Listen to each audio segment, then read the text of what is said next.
আপনার চাটা উঠে খেয়ে নেন, নাহলে ঠান্ডা হয়ে যাবে।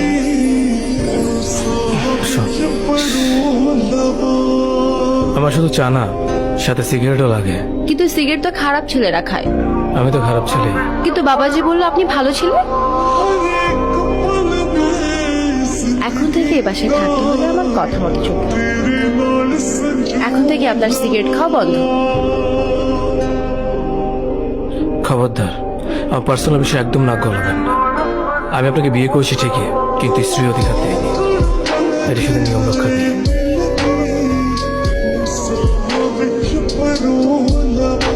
তুমি প্লিজ এরকম করো না, প্লিজ। যাও তো, পা ছাড়ো। যেদিন কোনো কিছু করতে পারবা সেই দিন তোমার এই চেহারা নিয়ে আমার সামনে আসবা। তার আগে কোনোদিন তোমার এই চেহারা আমাকে দেখায় না। দেখো তুমি এরকম করো না, আমি তোমাকে অনেক ভালোবাসি। একটু বোঝার চেষ্টা করো প্লিজ। জীবনে একবারই একজনকে বলেছিলাম, তোমার পায়ে পড়ে আমাকে ছেড়ে যেও। সে শোনেনি। আমার ভেসে যাওয়া দু চোখের সমস্ত জলকে অবহেলা করে, আমার ক্রমাগত কাঁপতে থাকা গলার সমস্ত আকুতি মিনতিকে অগ্রাহ্য করে সে চলে গিয়েছিল। ওই ঘটনার পর আমি বুঝতে শিখেছি, যারা চলে যেতে চায় তাদের চলে যেতে দিতে হয়।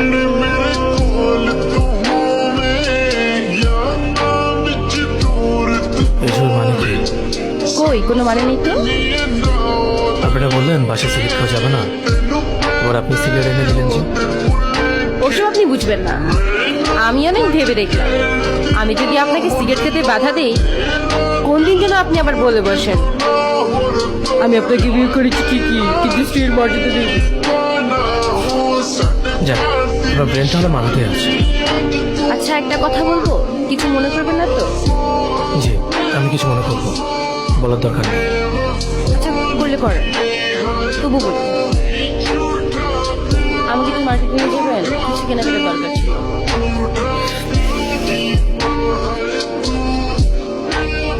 ঠিক আছে, কিছু পরে নিয়ে যাবো। আচ্ছা, তাহলে আমি তাড়াতাড়ি রেডি হয়ে আসি।